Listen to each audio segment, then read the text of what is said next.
Chapter 12. A Solemn Vow and Promise. It was not until the next Friday that Marilla heard the story of the flower-wreathed hat. She came home from Mrs. Lynde's and called Anne to account. "Anne, Mrs. Rachel says that you went to church last Sunday with your hat rigged out ridiculous with roses and buttercups. What on earth put you up to such a caper? A pretty-looking object you must have been." "Oh, I know, pink and yellow aren't becoming to me," began Anne. "Becoming fiddlesticks! It was putting flowers on your hat at all, no matter what color they are, that was ridiculous. You are the most aggravating child." "I don't see why it's any more ridiculous to wear flowers on your hat than on your dress," protested Anne. "Lots of little girls there had bouquets pinned on their dresses. What's the difference?" Marilla was not to be drawn from the safe concrete into dubious paths of the abstract. "Don't answer me back like that, Anne. It was very silly of you to do such a thing. Never let me catch you at such a trick again. Mrs. Rachel says she thought she would sink through the floor when she saw you come in, all rigged out like that. She couldn't get near enough to tell you to take them off till it was too late. She says people talked about it something dreadful. Of course they would think I had no better sense than to let you go decked out like that." "Oh, I'm so sorry," said Anne, tears welling into her eyes. "I never thought you'd mind. The roses and buttercups were so sweet and pretty. I thought they'd look lovely on my hat. Lots of the little girls had artificial flowers on their hats. I'm afraid I'm going to be a dreadful trial to you. Maybe you'd better send me back to the asylum. That would be terrible. I don't think I could endure it. Most likely I would go into consumption. I'm so thin as it is, you see. But that would be better than being a trial to you." "Nonsense," said Marilla, vexed at herself for having made the child cry. "I don't want to send you back to the asylum, I'm sure. All I want is that you should behave like other little girls and not make yourself ridiculous. Don't cry any more. I've got some news for you. Diana Barry came home this afternoon. I'm going up to see if I can borrow a skirt pattern from Mrs. Barry, and if you like, you can come with me and get acquainted with Diana." Anne rose to her feet with clasped hands, the tears still glistening on her cheeks. The dish towel she had been hemming slipped unheeded to the floor. "Oh, Marilla, I'm frightened. Now that it has come, I'm actually frightened. What if she shouldn't like me? It would be the most tragical disappointment of my life." "Now, don't get into a fluster. And I do wish you wouldn't use such long words. It sounds so funny in a little girl. I guess Diana will like you well enough. It's her mother you've got to reckon with. If she doesn't like you, it won't matter how much Diana does. If she has heard about your outburst to Mrs. Lynde and going to church with buttercups round your hat, I don't know what she'll think of you. You must be polite and well-behaved, and don't make any of your startling speeches. For pity's sake, if the child isn't actually trembling." Anne was trembling. Her face was pale and tense. "Oh, Marilla, you'd be excited too, if you were going to meet a little girl you hoped to be your bosom friend, and whose mother mightn't like you," she said as she hastened to get her hat. They went over to Orchard Slope by the short cut across the brook and up the Furry Hill Grove. Mrs. Barry came to the kitchen door in answer to Marilla's knock. She was a tall, black-eyed, black-haired woman with a very resolute mouth. She had the reputation of being very strict with her children. "How do you do, Marilla?" she said cordially. "Come in. And this is the little girl you have adopted, I suppose?" "Yes, this is Anne Shirley," said Marilla. "Spelled with an E," gasped Anne, who, tremulous and excited as she was determined there should be no misunderstanding on that important point. Mrs. Barry, not hearing or not comprehending, merely shook hands and said kindly, "How are you?" "I am well in body, although considerable rumpled up in spirit, thank you, ma'am," said Anne gravely. Then aside to Marilla, in an audible whisper, "There wasn't anything startling in that, was there, Marilla?" Diana was sitting on the sofa, reading a book which she dropped when the callers entered. She was a very pretty little girl, with her mother's black eyes and hair, and her rosy cheeks, and the merry expression which was her inheritance from her father. "This is my little girl Diana," said Mrs. Barry. "Diana, you might take Anne out into the garden and show her your flowers. It will be better for you than straining your eyes over that book. She reads entirely too much," this to Marilla as the little girls went out, "and I can't prevent her, for her father aids and abets her. She's always poring over a book. I'm glad she has the prospect of a playmate. Perhaps it will take her more out of doors." Outside in the garden, which was full of mellow sunset light streaming through the dark old firs to the west of it, stood Anne and Diana, gazing bashfully at each other over a clump of gorgeous tiger lilies. The Barry garden was a bowery wilderness of flowers, which would have delighted Anne's heart at any time less fraught with destiny. It was encircled by huge old willows and tall firs, beneath which flourished flowers that loved the shade.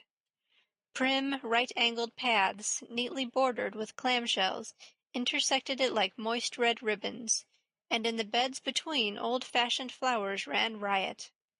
There were rosy bleeding hearts and great splendid crimson peonies, white fragrant narcissi and thorny sweet Scotch roses, pink and blue and white columbines, and lilac-tinted bouncing bets, clumps of southernwood and ribbon grass and mint, purple Adam and Eve, daffodils, and masses of sweet clover, white with its delicate, fragrant, feathery sprays, scarlet lightning that shot its fiery lances over prim white musk flowers.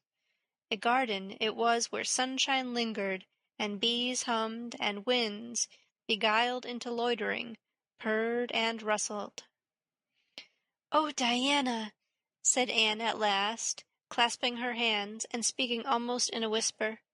"Oh, do you think you can like me a little, enough to be my bosom friend?" Diana laughed.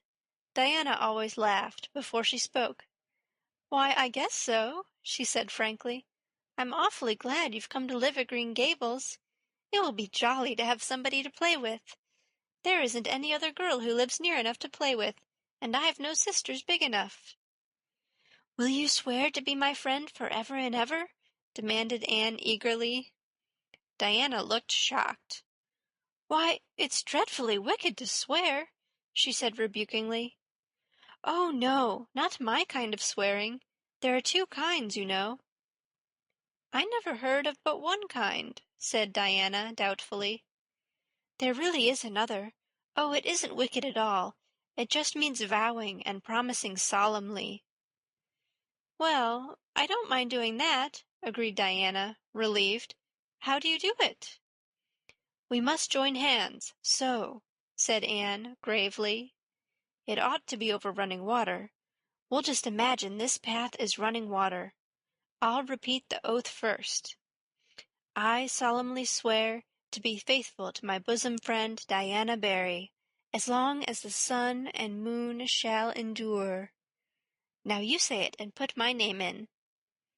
Diana repeated the oath with a laugh fore and aft. Then she said, "You're a queer girl, Anne. I heard before that you were queer, but I believe I'm going to like you real well."